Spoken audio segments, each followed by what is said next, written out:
అందరికీ మా హృదయపూర్వక వందనాలు. Welcome to daily gospel. మనము డైలీ గాస్పల్ని ప్రార్థనతో ప్రారంభించుకుందాం. మహాగణుడా, మహోన్నతుడా, నీకు వేలాది స్తుతి స్తోత్రములైనా మరొక దినాన్ని చూపించినందుకు వందనాలనైనా. డైలీ గాస్పల్లో నేను వాక్యం ఇస్తున్నాను నాయనా. అయ్యా, వినే వారికి నైనా వెనగల చెవుని గ్రహించగల మనసుని వాళ్ళకి దయచేసి ఈ వాక్యం నైనా వాళ్ళ హృదయంలో నాటబడేటట్టు కృప చూపించి నడిపించి సహాయం చేస్తారని అడుగుచున్నాను తండ్రి. ఆమేన్. 1 కొరింథీయులు 10వ అధ్యాయము 13వ వచనం. సాధారణముగా మనుషులకు కలుగు శోధన తప్ప మరి ఏది మీకు సంభవింపలేదు. దేవుడు నమ్మదగినవాడు. మీరు సహింపగలిగిన అంతటికంటే ఎక్కువ ఆయన మిమ్మును శోధింపనీయడు. అంతేకాదు, సహింపగలుటకు ఆయన శోధనతో కూడా తప్పించుకొని మార్గము కలుగజేయును. వాక్యం చూసుకున్నట్లయితే శోధన గురించి ఉంది. మీకు ఒక స్టోరీ చెప్తాను. స్టోరీ కాదు, అదొక వర్డ్. జైంట్ తెలుసు కదా మనకి. జైంట్ అంటే రాక్షసి, తెలుగులో వచ్చేసరికి రాక్షసి అని వస్తుంది. జైంట్కి ఎన్ని వర్డ్కి ఎన్ని లెటర్స్ ఉన్నాయి? GIANT కదా. జీ అంటే మనం చూసుకున్నట్లయితే గిల్టీనెస్, అపరాధ భావము. మనకి ఉండేది అపరాధ భావము అంటే ఇతరులు సంతోషంగా ఉన్నా సరే కూడా, బాధల్లో ఉన్నా, ఏదైనా ఏ ఎమోషన్లో ఉన్నా సరే కూడా కొంతమంది అపరాధంగా భావిస్తూ ఉంటారు. వాళ్ళు తప్పు చేయకపోయినా సరే కూడా తప్పు చేసినట్లు, అంటే మనము చేసినట్లు భావిస్తున్నాం కాబట్టి దేవుడు మనల్ని అది పాపం కింద లెక్కకు వచ్చింది కాబట్టి దేవుడు మనల్ని ఆ పాపాలన్నీ, దుర్నీతిని అంతా తొలగిస్తానని 1 యోహానులో 1వ అధ్యాయంలో 9వ వచనంలో ఉంది. జీ అంటే గిల్టీనెస్. ఓకే. తర్వాత ఐ అంటే ఇన్సల్ట్ అంటే అవమానము. మత్తయి సువార్తలో 5వ అధ్యాయంలో 11వ వచనంలో అవమానం పొందిన వాళ్ళు ధన్యులు, వారు దేవుని రాజ్యంలో ఉంటారని వాక్యం చదివిస్తుంది కదా.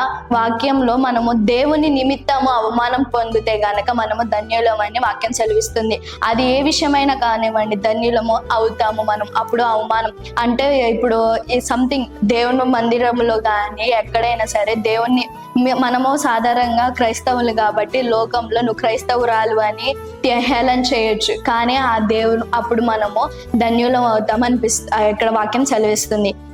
GI కదా. ఇప్పుడు ఏ అంటే ఎడిక్షన్ అంటే వ్యసనము. ఇప్పుడు మనకి లోకంలో ఉండేది ఏంటిది? వ్యసనము. దేనికైనా అలవాటు పడిపోతాం.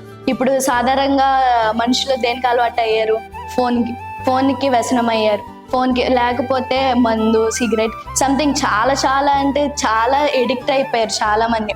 ఆ ఎడిక్ట్ అయిన వాళ్ళు కూడా దేవుడు మనకి ఆ శోధనలు వస్తాయి.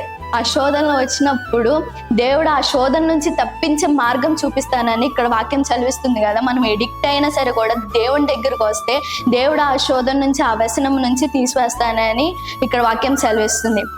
GIA కదా. ఇప్పుడు నథింగ్. అంటే నథింగ్, లేమి. నువ్వు లేమిలో ఉన్నా, నీకు ఇప్పుడు ఆహారం తినడానికి అన్నం లేకపోయినా, ఏది లేకపోయినైనా దేవుడు నీకు సహాయం చేస్తారని వాక్యం చదివిస్తుంది. యెహోవా నా కాపరి, నాకు లేమి కలగదు. ఆయన మనకి తోడుగా ఉన్నప్పుడు మనకి లేమి ఏది కలగదు. నువ్వు సముద్ర అగాధ జలములోకి వెళ్ళినా సరే కూడా దేవుడు నీకు తోడై ఉంటాడు. ఇక్కడ మనము నేర్చుకున్నది GIAN కదా. టీ అంటే మీరు గెస్ చేయవచ్చు. టీ అంటే టెంపర్ అంటే కోపం. మనకు ఉండేది, సహజంగా ఉండేదే కోపం కదా. ఆ కోపాన్ని కూడా మనం సహించుకోవాలి. దేవుని నిమిత్తము కోపం పడకుండా శాంతముగా మనము జీవించాలి. మనం ఈ జైంట్ని జయించాలి. అప్పుడు దేవుడు మనల్ని అభివృద్ధి పరుస్తాడు. ఈ చిన్న వాక్యం మీకు అర్థమైంది అనుకుంటున్నాము. ముగింపు ప్రార్థన చేసుకుంటాం. అందరు కలుసుకున్నట్లయితే. మహాగణుడా, మహోన్నతుడా, నీకు వేలాది స్తుతి స్తోత్రములైనా. అయ్యా, మాకు శోధన కలుగజేస్తా అన్నావు నాయన. శోధన కలిగజేసిన నాయన, అయ్యా తప్పించే మార్గం కూడా నువ్వే చూపిస్తానన్నావు నాయన. ఈ జైంటిని అంటే ఈ రాక్షసులనైనా, ఈ 5 రాక్షసులనైనా మేము జయించే వారిగా ఉంటే నువ్వు అభివృద్ధి పరుస్తానని వాక్యం చదివిస్తుంది నాయన.